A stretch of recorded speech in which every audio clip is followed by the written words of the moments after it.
rock and roll. Are you guys ready? Yeah. Well, I wanted to start with a quick introduction on our organization, because I know it's new to a lot of people, and that's our Kiwis ready, that we started this 2 years ago. This event has been 2 years in the making, and it's been really difficult, but we made it happen. And it's mostly we had to create this organization to do this event. We originally were trying to do it through Turning Point, through College Republicans, many other groups, and we couldn't do it. They wouldn't let us. So we realized that we gotta make our own club, gotta make our own organization. I founded it in 2020, and now we have the president, treasurer taking up the reins. And now we're here, doing an event that nobody else could do, can do, we're allowed to do, and it's happening at Penn State. Isn't this exciting?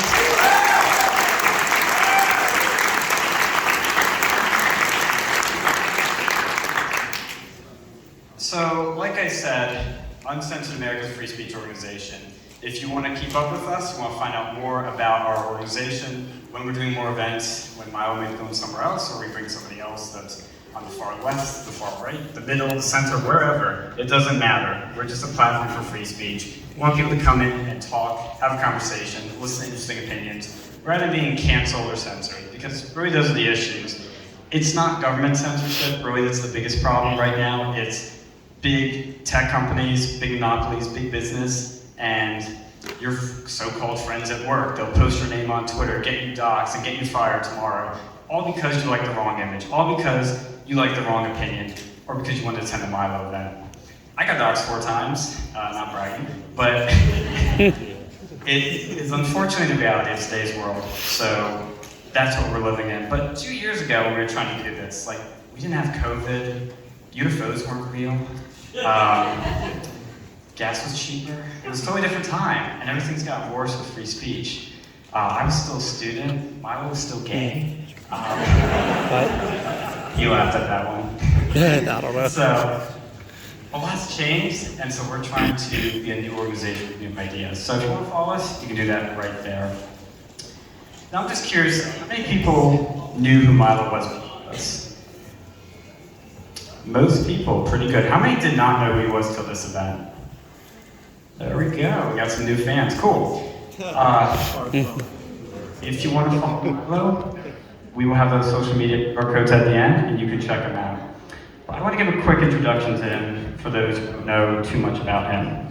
Milo Yiannopoulos this is his bio, so it's going to be great, is a New York Times best-selling author, an award-winning investigative reporter, a reformed sodomite, a global political sensation, a free speech martyr, an accomplished and serial entrepreneur, a hair icon, a penitent, and to the annoyance of his many enemies, a happy nicknamed the pop star of hate by jealous fatties in the media.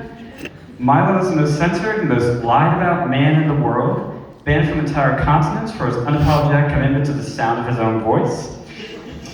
Fail. His book, Dangerous, sold over 200,000 copies despite never being reviewed in any major publication, and he now lives in Florida, where he's preparing his own reparative therapy clinic for men plagued with same-sex attraction. So you're gonna get all that tonight.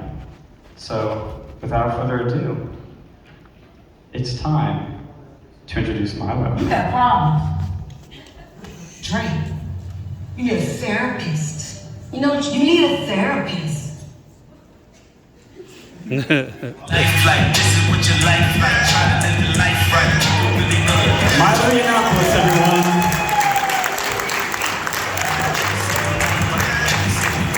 I was looking at the blind, I don't even like lights. I was screaming at my daddy, told me it ain't Christ-like. I was screaming at the river, just like Mike, looking for a bright light. See what your life like. I know the white light, feeling like a snipe fight, pressing on the gas, but no before a night light. Screaming at my daddy, told me it ain't Christ-like. No briefing whatsoever on this thing. Are you feeling all right? Is it picking things up? All right. No! Look, I'm not walking around with this pointed at my mouth. It's very bad for my recovery. Is it working now? No, it's working. It's working. It's just something. We're good. It's something. All right. I'm going to move it closer to my face. There we go. I know what you're all thinking. and I have put on a lot of weight. It's one of the many changes that happens when you become a heterosexual. I can agree with that. That's true. You didn't tell me about the remote. Someone tell me about the remote. How do I get this off? Woo! Anyone know what that is? Jerusalem cross. Jerusalem cross, thank you. From the Kingdom of Jerusalem, one of the Crusader states. All right. One of the things that happens when you go straight is that you put on a lot of weight. Sorry about that. Another one is, did you ever see that thing I wrote about how dogs don't bark at me anymore? No, it's true, they don't bark at me anymore. A friend of mine said, "Did you just smell black now?" Dogs are famously racist. Dogs, it's not me, it's the dogs. Dogs are famously racist. They bark all kinds of things. Anyway, listen. The only reason I said that is because the one joke that got cut out of the column this year, and I always thought of these, where's Mark? This will come in handy later. In case things get slow. Right. No, it's the one line that got cut out of the column this year, so I felt the need to say it on stage. All right. You also forget, you know, it's like, is anyone here old enough to have seen Superman 2? Do you remember Superman 2 where he voluntarily gives up his powers? I feel a bit like that.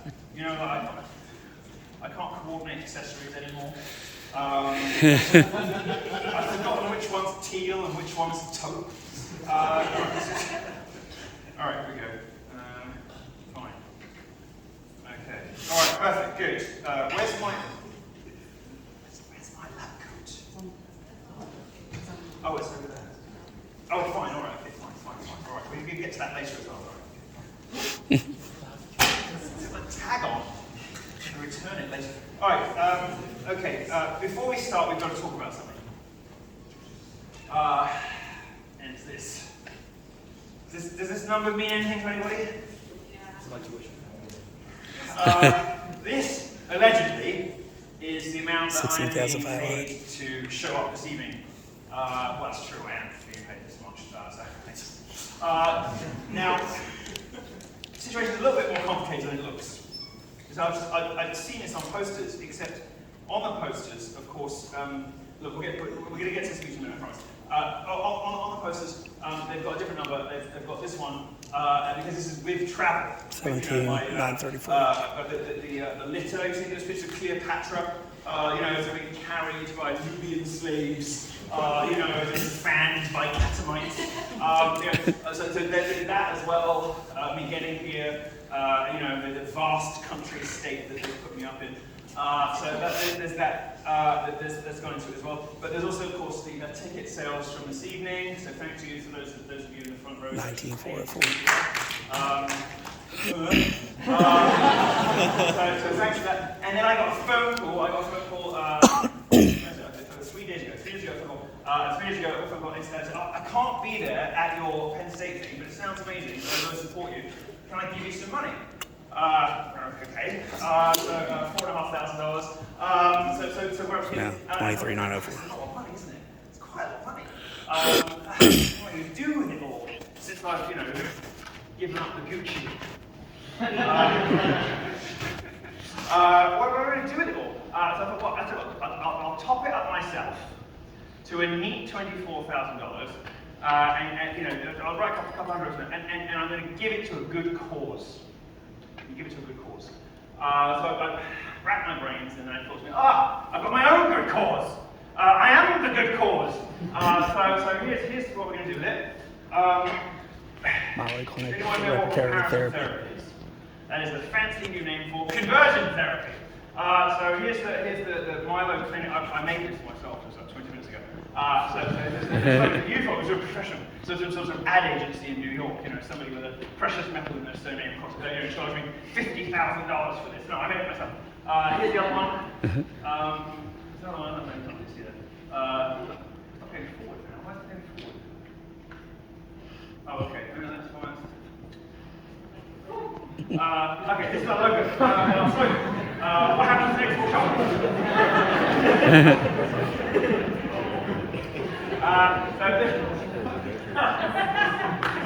show it says what happens next will So shock this you. is a conversion therapy clinic in Florida, over in Florida, and we will be offering electroshock treatment. We will be electroshock treatment. So we'll have electroshock treatment. Now I need this money because I've got to hire one of those expensive ad agencies to come up with a better logo and a better slogan, because that's the best really that I came up with. I also came up with, if you like the cock, you get the shock. It was suggested that that might not fly. People get very uptight. I'm expecting most of our clients to be, you know, elders born of evangelical pastors. So you know, they don't like profanity. It's a very uptight country, this one. So that one didn't work. What was the other one I came up with? Have you hit rock bottom? Most people don't get that. Anyway, the other one was just a lightning bolt, and then I thought, no, they're going to think I've appropriated Harry Potter.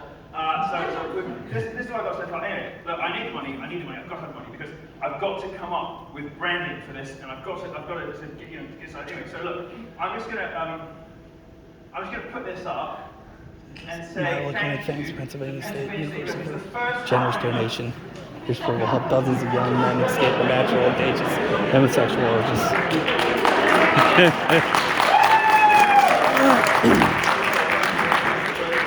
Relatively sure this is the first time in at least half a century that a publicly funded university has directly poured money into the coffers of evil Catholic conversion therapists. Thank you to the trustees, the executors, the whatever stupid pompous name you call yourself. Thank you very much to the people who run this university for in total donating 24,000 of your wonderful US dollars to the Milo Clinic. How wonderful.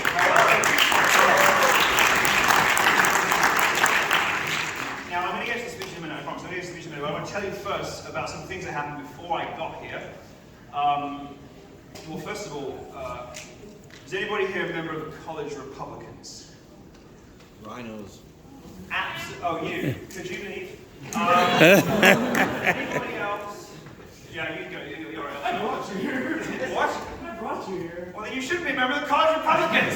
All right. Okay. Useless, disgusting, degenerate fags.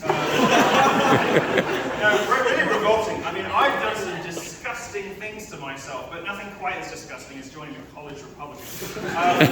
All right. No, look, he'll tell you more about that when I wrap up. But it was a real thing. Let me tell you.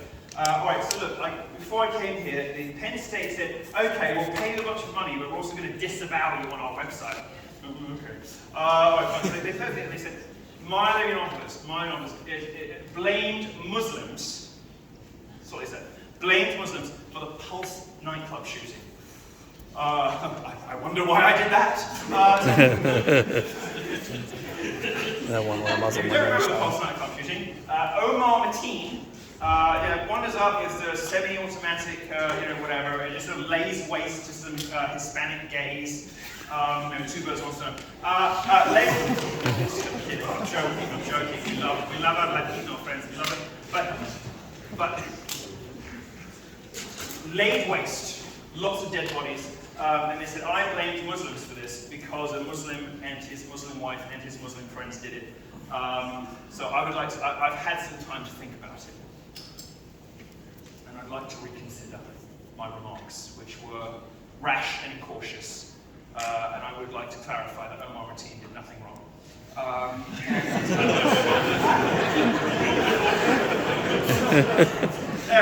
There we go. We're off to a good start. Okay.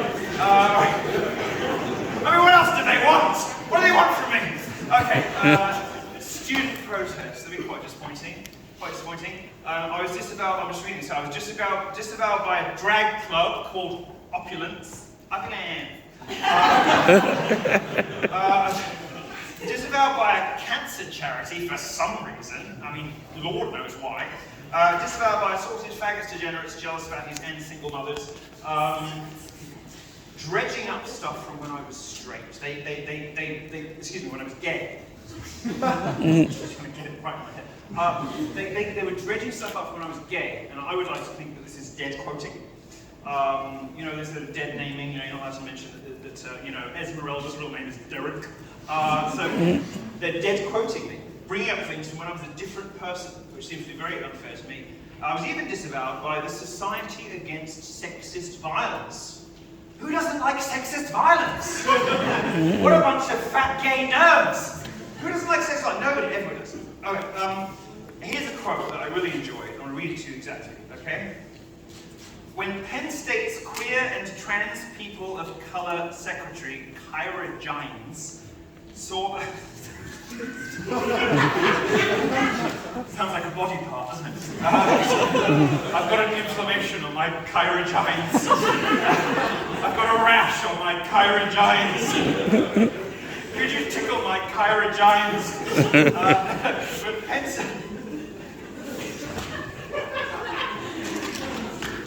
When Penn State's queer and trans people of color secretary, Kyra Gines, saw the posters for the first time, she said she thought the event was a performance or a satirical act with theatrically homophobic characters. Well, I'm delighted to inform you, Kyra, that I will indeed this evening be theatrically homophobic. I look forward to all that. All right. You know, since I've gone straight, well, since I've no longer been engaging in the thing that I don't do anymore, there are sort of jokes that I can't really tell anymore in the interests of propriety.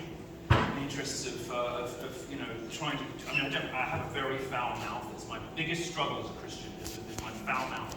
And sometimes things tumble out of my mouth that make, you know, my fellow Christians go, maybe people say, is this conversion, is this whole thing real? Because if it was, you wouldn't put the F word quite so close to the name of our Lord. But I have a foul mouth and I struggle with it, I do. And there are jokes I can't tell anymore. For instance, I can't say anymore that now I'm straight, I've finally gotten in touch with the man inside me. I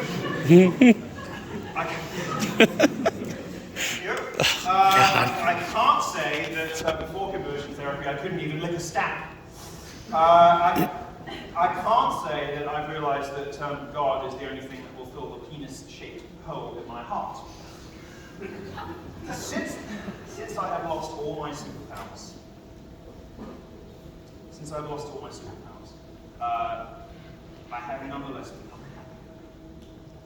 And it's not, you know, the sort of, it's not the temporary, fleeting joy that comes with stumbling out of Louis Vuitton, having dropped $40,000 on nothing.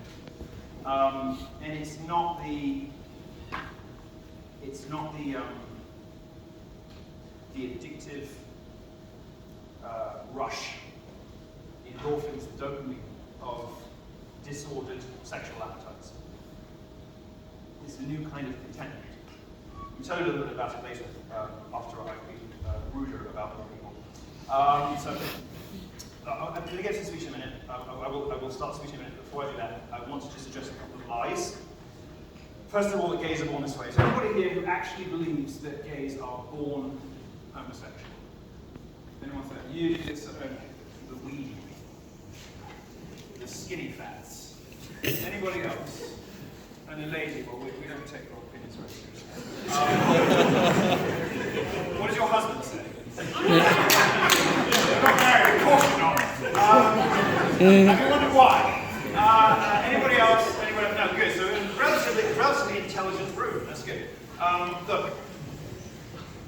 The big elephant in the room is that we have been told, and your parents' generation were told this, that people are just born this way. Well, it's a lie. And what actually the science says, on the rare occasion anybody's brave enough to publish it, and you know, I'm not going to bore you with the specifics, but there's a lot of it. What it says is that there's a genetic component.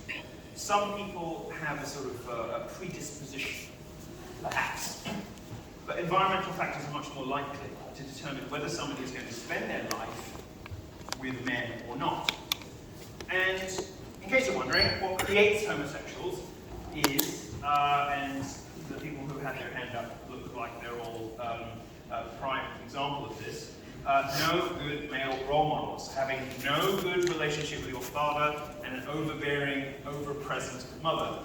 The second thing that does it is abuse, which, since I've tried to live a more serious life, my bounds of comedy have constricted slightly. I've always found it difficult to joke about abortion. I now find it slightly difficult to joke about child abuse, mostly because it got me into so much trouble.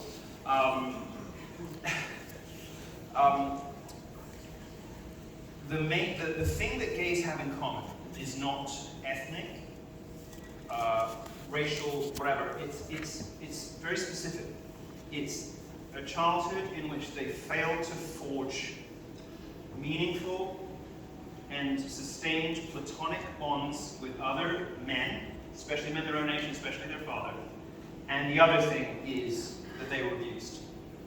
So this whole thing about, gays being born this way, if you read honestly, if you read without your political goggles on, you will find that the environmental factors about, when it comes to homosexuality are perhaps 10%. Perhaps 10%. And really, it's got a lot more to do with what happens to you in formative years, in those early formative years. And I can certainly attest to that. My dad, as I think some people know if they watch a lot of my stuff, was basically, he just died recently, so I can badmouth who I like. He was basically a thug or a gangster. And although I enjoyed, on one level, the kind of craziness, he would come home with these stories. He used to run pubs and nightclubs, and he would come home with these stories, somebody was outside the club, and they said to me, no one ever says no to you, do they, Nicky? And I said, people say no to me all the time. No, Nicky, no! He would tell these stories about how, he would brutalize people, and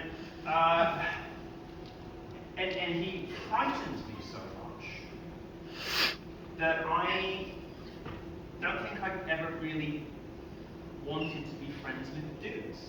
Because I thought, well, if that's what men are like, I think I just like to have some sort of transactional, transitory, temporary relationship with them, where they notice me, but then I don't really have to be around them too much. And it eventually, along with some experiences with a Catholic priest, became a sexuality. It's quite a relief now, having to be gay in public, all that sort of parading and promising and nonsense. Not having to worry about my hair. I mean, I do still, but I could, if I wanted to, I could not worry about my hair. And if I wanted to, I could not worry about what I look like, which is quite liberating. If there's one thing I want you to take away from this, I'm going to start the speech in a minute, I will, but if there's one thing I want you to take away from tonight, it's that everything you've been told on this subject is a lie, and you've been lied to about this for decades. And if you can think to yourself, even if you're in the room and you're one of the liberals who's got some incredibly lame thing planned for about 5 minutes' time, if you're one of those people, just ask yourself, look, can you honestly, truthfully say that, cast your mind back to 2016, the Republican candidate, Trump, was not so routinely and elaborately and extraordinarily lied about by the press. Even though you acknowledge the press is basically on your side and they're your guys, you must still acknowledge that most of what they said about the Republican candidate was just not true. The first real, I would say, in the last 50 years, the most widespread, coordinated example of that, the first one was conversion therapy in the 80s and 90s. And the reason that it was so, was identified as being so poisonous and damaging and murderous, which it isn't, the reason this happened is that homosexuals represent a threat to the basic building block of civilization, which is the family. And if men are encouraged, instead of having a wife and having kids and struggling with their urges privately and living as they should in shame, that wasn't a joke.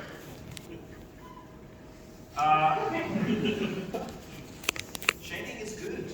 Shaming is good. I had a joke about the elephant in the room, but there weren't any fat people in the front row. You can use me. I said you could use me. I was going to say not you, officer, and then I realized there's always one guy, but then I realized actually we're still, those of us on the right are still like sort of just about fans of the police. Like, not like we were, not like 10 years ago, but just about. So anyway, Take me to here's one thing. I will stop soon. But if it's one thing that I want you to take away from this, one thing I want you to remember is that Born This Way is a lie. It's a meme. It was invented in the 1980s and 90s as an end. What is it you say in America? End run. So the religious right was saying homosexuality is an immoral, sinful lifestyle choice. So the left basically said, well, what about if we make it like women? Lax. What about if we make it what you are instead of what you do? Because then anybody who says anything mean about it was a bigot. Brilliant. And it worked. And that's it. That's the whole basis for it. PR, marketing. It's not based on science. There's no gay gene. In fact, there are some, I got some studies here. The only thing that you can say about homosexuality is that it often coincides with mental illness.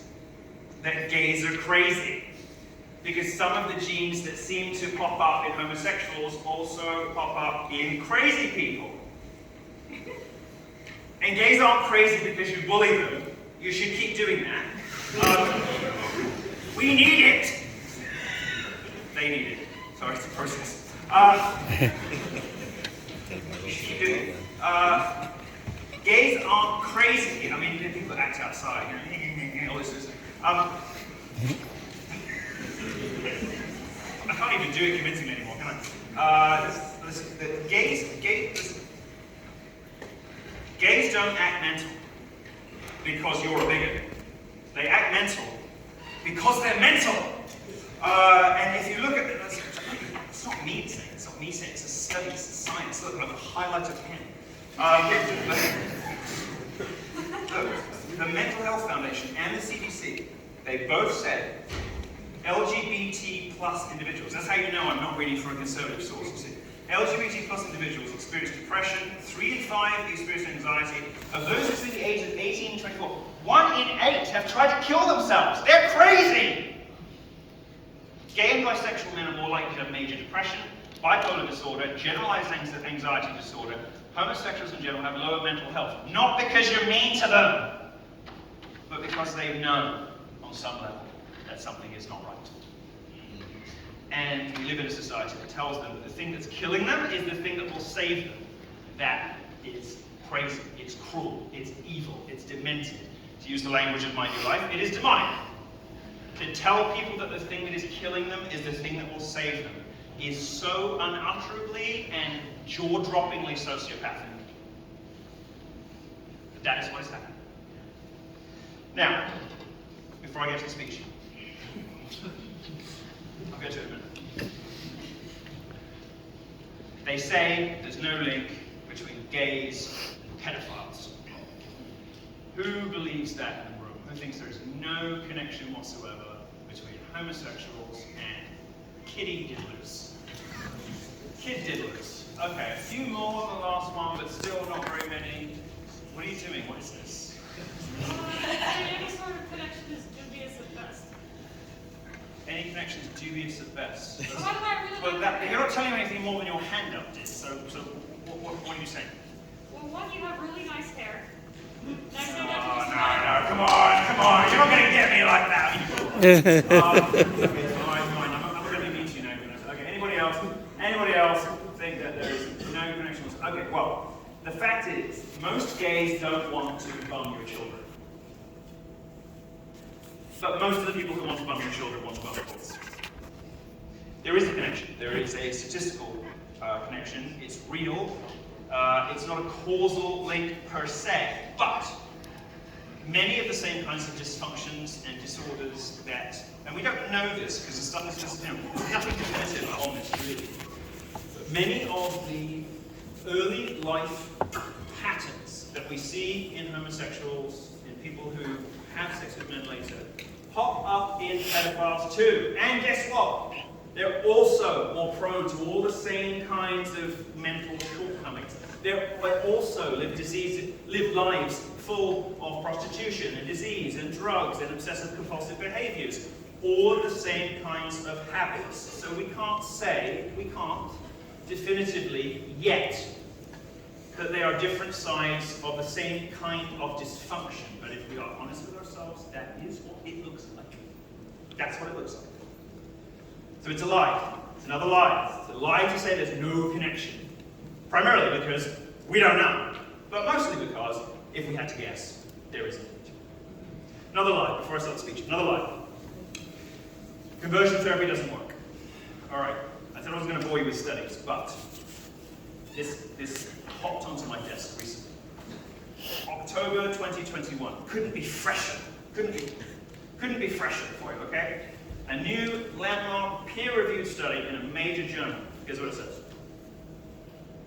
Sexual attraction fluidity exploration in therapy significantly decreases unwanted sexual behaviors while improving psychological well-being. What does that mean? Conversion therapy makes people less gay and less crazy. Researchers examined 75 adult males who reported same-sex attractions and wished to explore their sexual attraction fluidity. Meaning, can I find out what the root causes of this behavior are, address them, deal with them, talk about them openly, and will my brain start to readjust and realign things as a result? And will I find men less hot? Well, the answer turned out to be Hold the fan for a minute, bathroom. yes. Participants worked with certified therapists using reintegrative therapy, which is just another word for conversion therapy, a treatment method that seeks to identify and resolve past traumatic memories of the kind I was talking about earlier. The study assessed the participants' sexual thoughts, feelings, and behaviors, all of which demonstrated changes. On average, participants demonstrated significant decreases in psychological distress, such as anxiety, depression, and suicidality. Conversion therapy stops people killing themselves. Somebody put a sticker on one of my posters. Did you see it?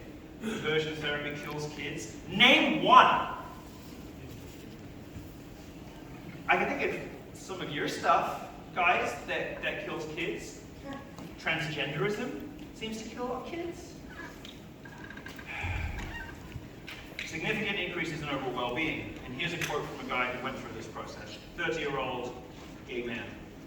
It was difficult to work through my memories, but after some time, I started noticing my attractions began to shift. It has been several months since I stopped my reintegrative therapy, and the changes I experienced have remained. The guy's out of therapy, and he's still less gay. My attractions to other men have decreased significantly, and my attractions to women have begun to increase. Amazing. How is any of this possible if people are born gay? Of course it isn't. And we don't know everything, but we know enough to know that anybody telling you with any certainty whatsoever that people are born gay is lying to you because they cannot know this.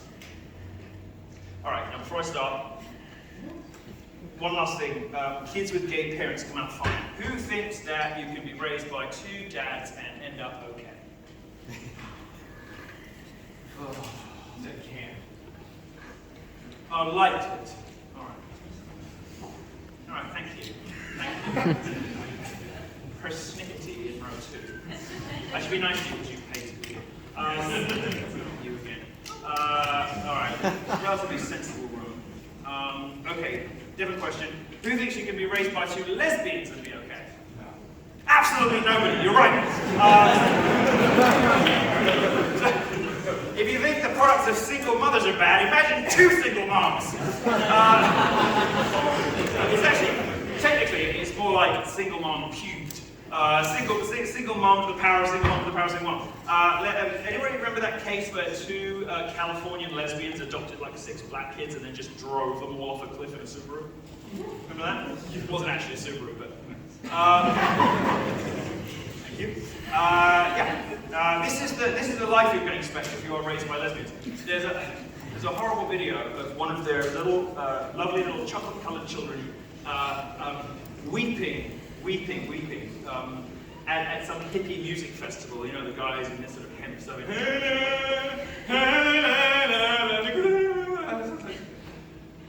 It's horrible. Look it up. Anyway, this lesbians, partly as a result of the lesbian domestic violence crisis, the killer dykes,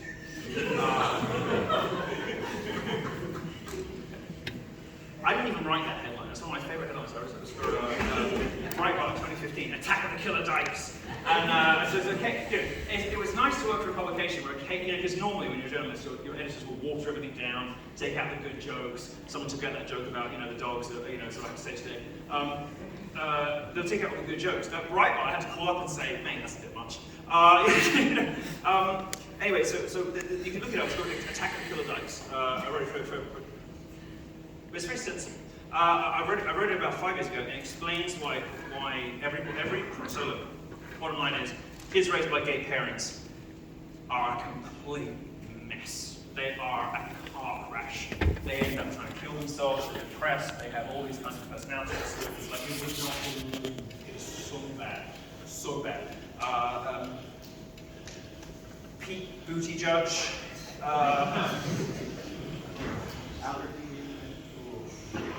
those poor children. I just hope they don't rape the kids. Because I'm just saying, you come back to me in 20 years and tell me if you're still moving. Alright, look, kids, gay parents, do not come out fine. What all yours that is, it's not true. Right, now before I start, conversion therapy is already happening. It's already happening everywhere. America is doing it, except America is turning the world gay. Globo homo is not something that the great, free, true, proud America is valiantly fighting against. America is the engine of this stuff. It is the disease. It is the prime cause. Now, I used to come on campuses and say, America, greatest country in the history of human civilization. I can't even watch that stuff now. Fortunately, I've been banned from YouTube, so I can't. Because they're all gone. But,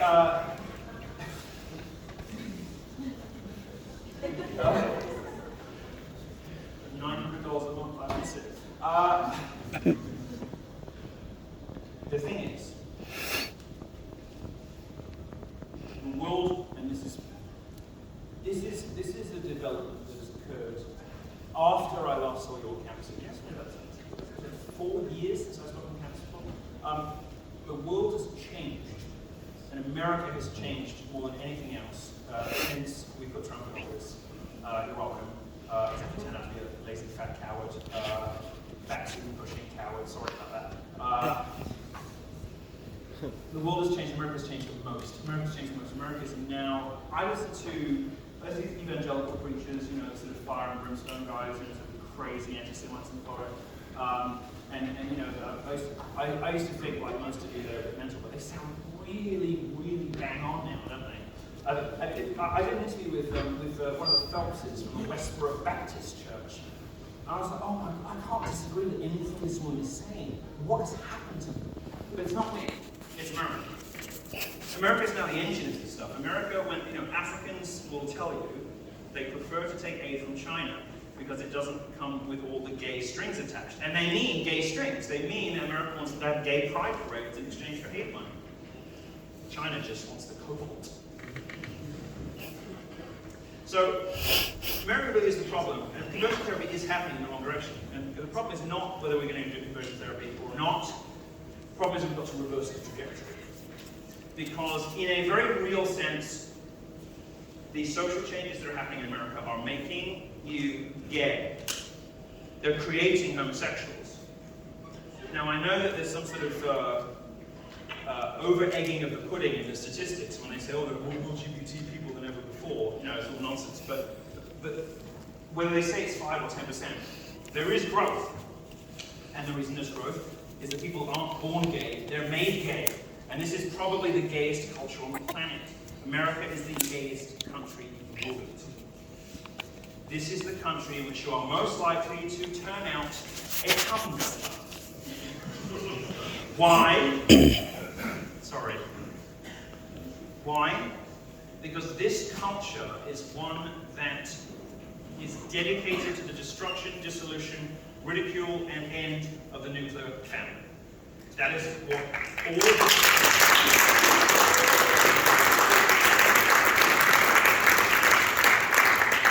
boys with dads don't end up this way. And if I'd had, a decent dad who was present and not mental, I might have ended up better. Maybe it's zero sum. Maybe it's I get straighter, America gets gay. Maybe it's selfless thing we could go back to. Alright, before I start, this event is called Pray the Gay Away. So I wonder if perhaps we should do a bit of that before I start. So I'm going to read you one of my favourite prayers. I'm not going to get too God squad on you. No occultist rituals, don't worry. And I've got lots of other stuff. You know, origins of homosexuality, largely environmental, 2021. I mean, it's all here. But I won't bore you with all the names and studies because you won't remember and she won't believe me. So we're gonna do what? Well, that's not there anymore because this is much better. We're going to do what the event was named for, and if you would like to join me by Googling, this is the only opportunity that I will give you to give me any less than 100% of your attention. But if you would like to bring out your phone and pray along with me, you would be welcome to. It's called St. Patrick's Breastplate Prayer. It's a very, very beautiful prayer. It's St. Patrick, but lots of different kinds of Christians do pray it. I don't see many people just use their phones. I'd like to see more of that. You've got the red t-shirt, obstreperous. Yeah, okay, all right. It's called St. Patrick's Breastplate Prayer.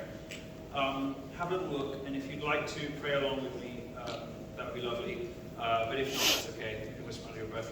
How about we actually try a little bit of that? Here it is. In the name of the Father, Son, Holy Spirit. I arise today through a mighty strength, the invocation of the Trinity, through belief in the threeness, through confession of the oneness of the Creator of creation.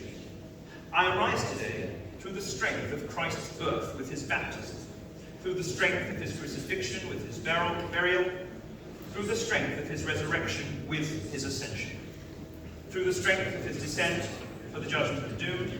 I arise today through the strength of the love of cherubim, in the obedience of angels, in the service of archangels, in the hope of resurrection to meet with reward, in the prayers of patriarchs, in the predictions of prophets, in the preaching of apostles, in the faith of confessors, in the innocence of holy virgins, in the deeds of righteous men. I arise today through the strength of heaven.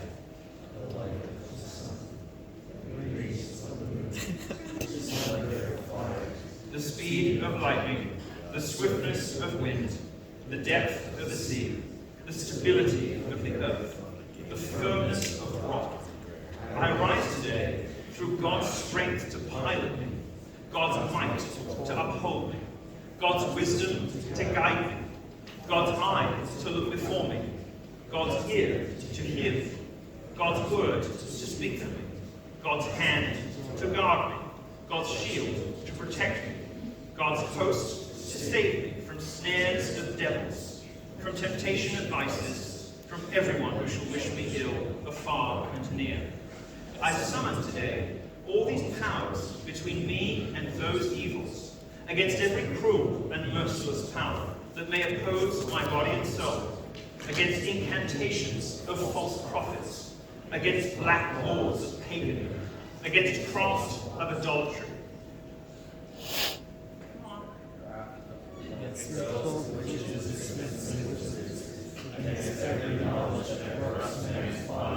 Saying this stuff out loud against poisoning, against burning, against drowning, against wounding, so there may come to me an abundance of reward.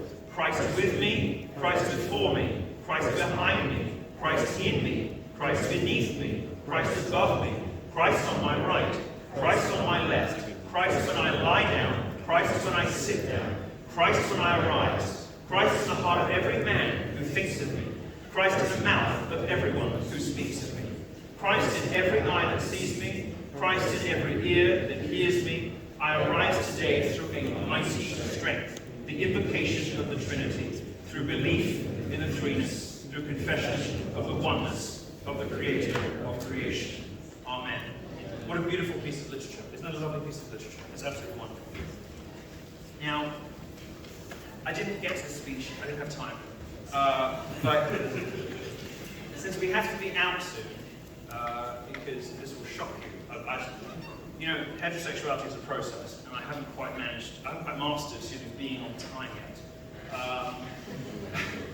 I'm going to try to take questions. I'm trying to be as fast as I possibly can and take as many questions as I can in the 20 minutes we have available. So thank you. That was it. Let's save time and just leap straight into questions. And since I've been rude to you, how about you?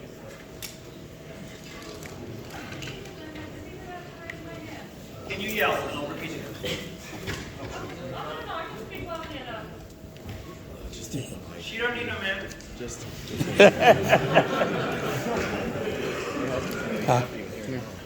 geez, there's so many things I could think to ask you, and I have to, Well, in this lecture, we're going to refrain from taking Type it in your minutes. favorite Perhaps you'd like to start a question again.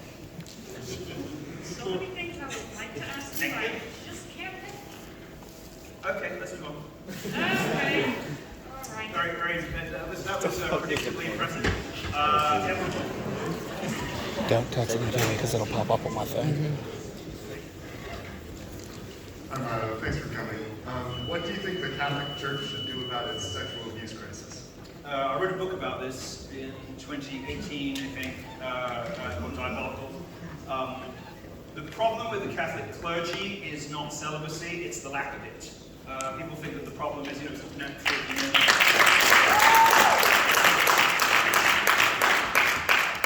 People think that the problem is it's not natural for men not to have sex, so obviously it's going to burst out in disordered ways.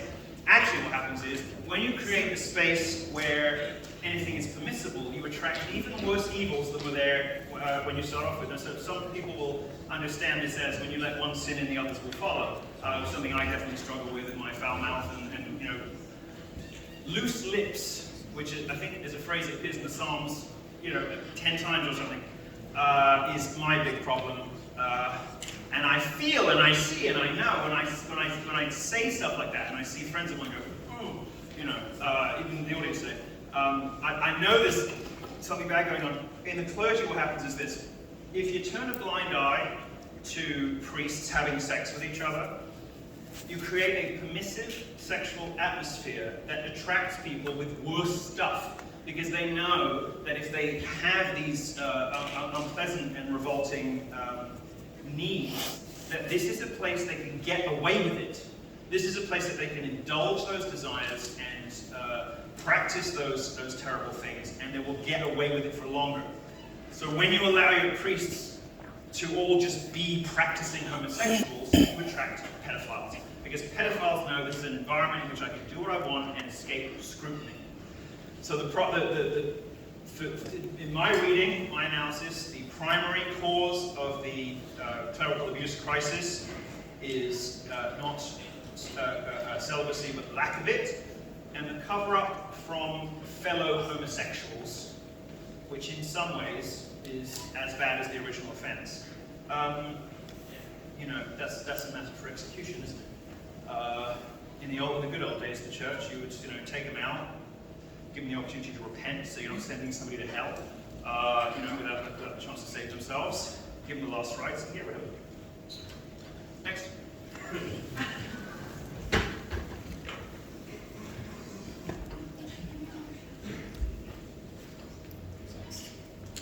That is a hell of a finger. So, All right, on the strength of the I can't even do that with my hand. What are you doing? That was like a martial arts gesture. All right. I have my arm from cramping up, but I do have a question. Why would you have a cramped arm from 4 seconds of holding on? Trying to prevent cramp from this. All right. That's funny. But I was going to ask you, well, now that you like women, what is your ideal woman? Who would you marry? just raise your hand. Huh? You just raise your That's sweet. hand. I don't know what she said. You want me to ask it? Do you want me to ask it? Yeah. Can you see it again? I'll raise my hand. You ask it. I'm just as conservative as you are, darling. So you Well, I think that's an aspiration rather than a reality. So, to tell you the real truth about it, everybody who sincerely goes through this kind of journey, everybody will experience some kind of improvement. But only 5 or 10%, and even the zealots will tell you, only 5 or 10% will experience, like a complete, full reversion of their sexual appetites. I'm not going to claim that's the case. Do you know what? I completely forgot something. Are there any homosexuals here? Are there any gays? Can I borrow you for a second? Yeah, of course.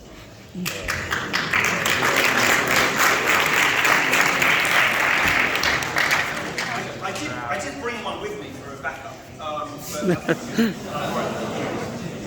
Pop yourself down here. I'm going to conduct an experiment. Oh, wonderful. Pop yourself down there.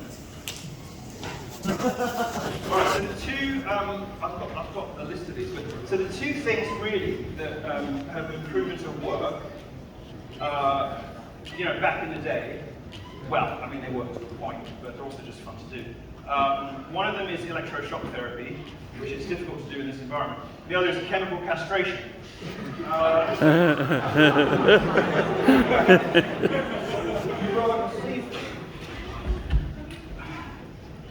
Completely forgot, I'm sorry.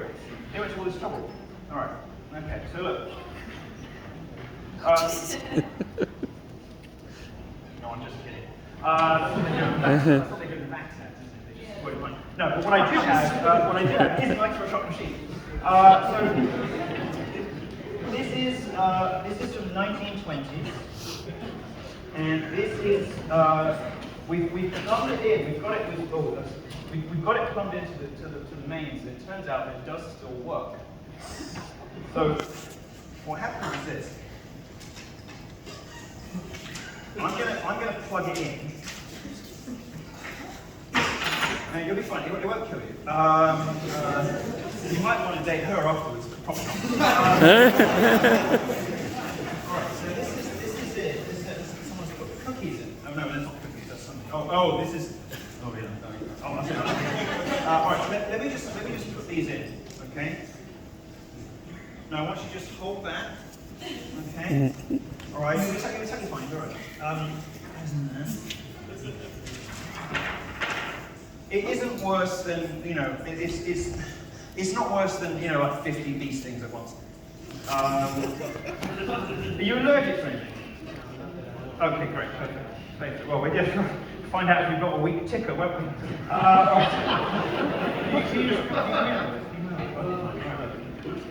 So what we're going to do is,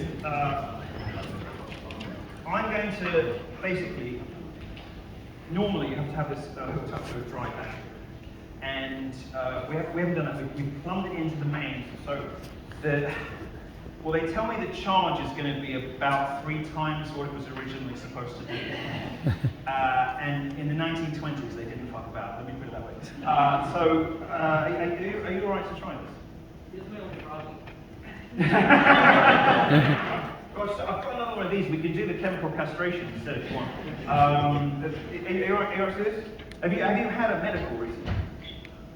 Because I should probably test your heart before we do this. No, but here's the thing. I want to make Well, get into heaven.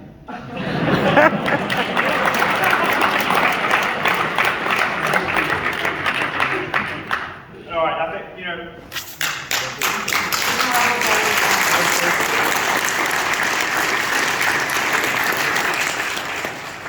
honestly, I've only tested it on myself. And it didn't really make that much of a difference, but then I'm not a licensed therapist. So we will be offering this, however, in Florida, so I very much hope that you will keep an eye out, and maybe I'll just do one question, this guy back, and then we'll wrap up.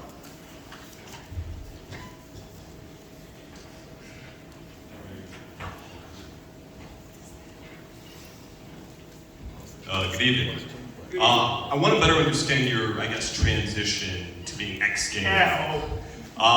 Because you kind of built your career off of I'm gay, I'm a conservative, and I say mean things. Yeah. And after your career ostensibly fell apart, and you kind of shriveled to irrelevance, now I'm ex-gay. So could you explain a bit of the transition, because I just don't understand it? It's a very strange sort of grift that's left me poorer, less popular, less able to buy nice things, and in a smaller house. I'm not in a small house, but it's a very strange kind of opportunistic moral nihilism. I don't think this will come as a surprise to anyone who was watching my talks, as clearly you weren't in 2015-16. In 2015-16, I gave talks saying the Catholic Church is right about everything.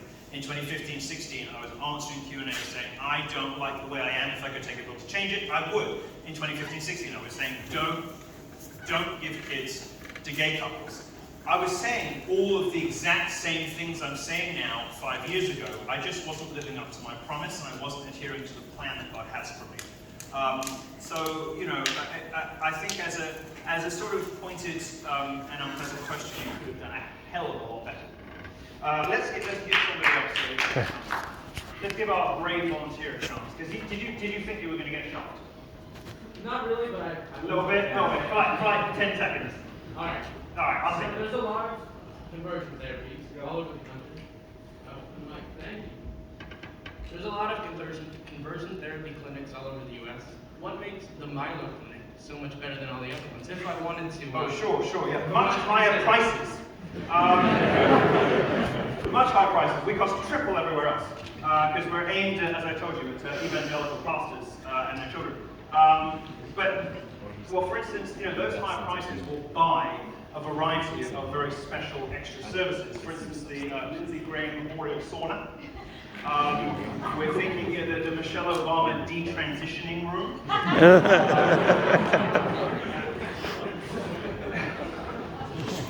The Cory Booker Chapel. You know, all kinds of, oh, don't tell me. It's right. Give me a break. My gaydar is not what it was. So one of the other things you lose. Give me a break. There's all kinds of facilities that we'll offer that other places don't. And of course, we're in the only good state left in America, Florida. Imagine how bad a state your country has to be in. That Florida are the sane ones. They're the sane ones. Florida is the common sense heart of America. You imagine how fucked the rest of you are. All right, very, very quickly before we get physically thrown out. Sorry to make you keep running out. You seem a bit too keen. So, how about you? Oh, me? Yeah. Yep. Is it you? Yeah. Thank you. Yeah, my question just is, in your conversion therapy clinic, would it be of willing choice to participate in that clinic as somebody who's homosexual, or would I think it has to be, because although if you take a heroin addict forcibly into rehab, you can get results, but they typically don't stick. People relapse. People have to recognize that there is something about their life that they wish were better, were different, and they have to seek it. I don't ever anticipate, and I think I can probably say it will never happen, but I don't ever anticipate taking somebody who does not want to be there, because aside from anything else, it just wouldn't work, and it wouldn't be fair on the other people there, and I don't believe in wasting my time like that. A very finite number of years left on this planet and a lot to make up for. I mean, I am responsible. You are looking at the person responsible for the Lady Margaret. I mean, there may be child abusers in the audience. There may be murderers. There may be rapists. But none of you will have to deal with the horror of waking up at 3 a.m. in a cold sweat, knowing that you are responsible for Lady Margaret. None of you have to deal with that, and I have to live with that for the rest of my life. So, I've got a lot to make up for, and not very much time to do it anymore. And I don't see the torture of people who aren't ready to make changes to be a good use of the time I have left, because it would be torture. Just yell, say, actually no, you can run. You're haggard, you're ragged, you've been doing this for weeks, I've been making your life hell. I know, but I'm going to do it just for a few minutes more. Yeah, who's the guy that was super keen? Yeah, this is me. I can just yell. That's fine. Musical theatre. Do you feel in danger at these events? Do I feel in danger? I don't feel in danger generally. Maybe I should. I think I have a bit of my brain missing, where most people have shame and fear, and although it is growing back, now I'm living a slightly more reverent, prayerful life, it is growing back, but it's still irresistible, kind of abnormally disorderly. I just don't really feel embarrassed, ashamed, or afraid ever. They're not really emotions I am familiar with. I don't really know what they are. So I feel other emotions very strongly, but I'm just not haunted by stuff like that. It doesn't bother me too much. And a follow-up question: who comes to these events mostly? Is it? I feel like it wouldn't be mostly just Republicans because of your background.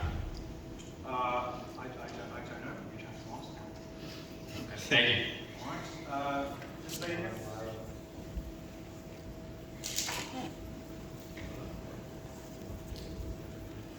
I think I'm quite universal. Why do you think homosexuality? I'm sorry, I didn't mean to be rude. I wasn't. It was the hair. I'm sorry. Your hair is. Why do you think homosexuality is inherently self-destructive without using religion? So just a little bit louder. Why do you think homosexuality is inherently self-destructive without using religion? Do they look happy to you? They look happy to you in those pride parades, gyrating in underwear in front of 4-year-old children. Is that what happy, well-adjusted people do? They look happy to you, full of drugs and diseases, prostitution, living lives that are reckless and dangerous, and that's not just my rabid right-wing bigotry. It's my life experience and what all the numbers say. The way that gays live, are these the behaviors that we associate with happy, well-adjusted people? Having dozens of transitory sexual partners, putting yourself in harm's way, almost as though you had some kind of desire to die. Are these the actions of happy, well-adjusted people? I look at homosexuals, I look at their pride and I see shame. I look at the smiles on their face and I see deep, desperate, existential misery. So a lot of studies have been done that show that people that are genuinely homophobic tend to be homos themselves. They actually do studies and they measure the girth of penises while they play gay porn on the screen, and it shows that the penis grows if you're homophobic. What is your opinion on that? I would be one of those people. I think a lot of people in the room might be. I would be a homophobic person. I'm very homophobic. I was always homophobic, but I really, really hate it now. I mean, much of the reason I went straight is because I didn't have to hang around with gay people anymore. I mean, you've met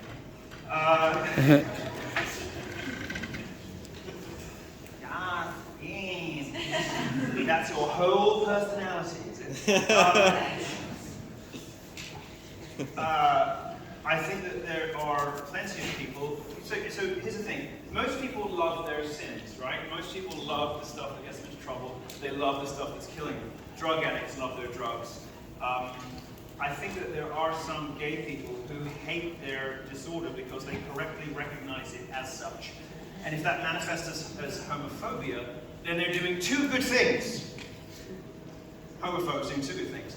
The first one is they are attacking the thing that's killing them. They are attacking their own shortcomings and their own sin. And the second of all is that they are participating in ruthless social shaming, which is the best way to get anyone to change anything. I think that's double wins. So those people in those studies who have arousal when they see men having sex and describe themselves as homophobes, those people should be put into a high political office. Possibly they should be president. Go ahead. Do you think there's a character crisis manifesting itself in the lack of proper meaning and purpose in individuals' lives in the gay community and a person's sexuality, homosexuality?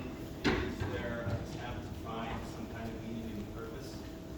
I think there's a running away from the question of meaning and purpose, and instead a disappearance into temporary transitory pleasures.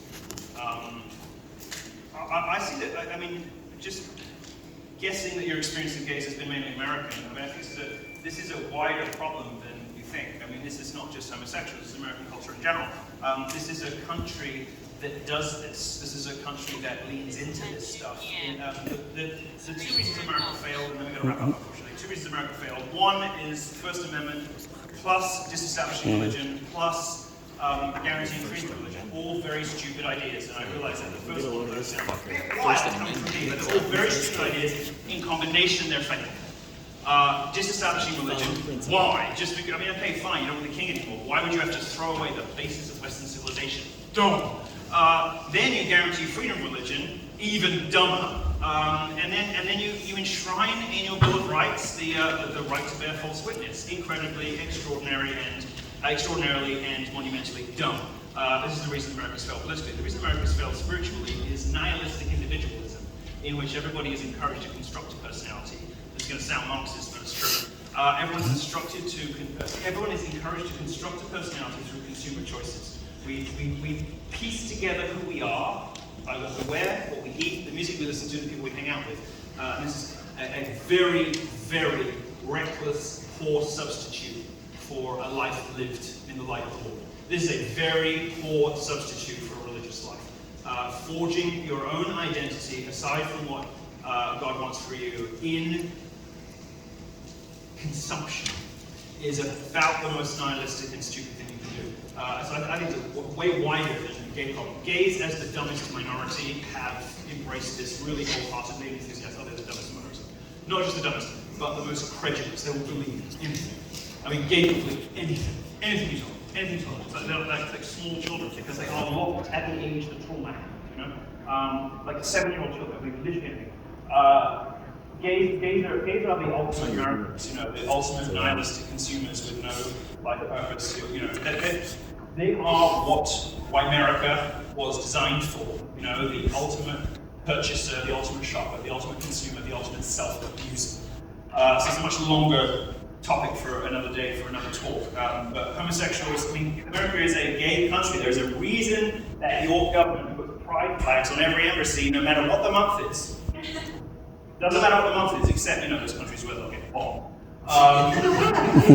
Sensible countries, the based countries, Russia, Middle East, you know, places that still have some basic understanding of the human condition. There's a reason that your country puts gay pride flags up in embassies all over the world, no matter what month it is. This is a gay country, it's about taking gay ideas, and nothing is gayer than the nihilistic self-indulgence of late capitalistic consumerist culture. And that's very much what homosexuals are locked into. It's very much what your country has become, I'm sorry to say. And you know, we elected the Great White Hope and got a lazy fat coward. So unfortunately, I don't see that changing anytime soon. But there's good news. The next world is much better. Thank you very much. God bless you.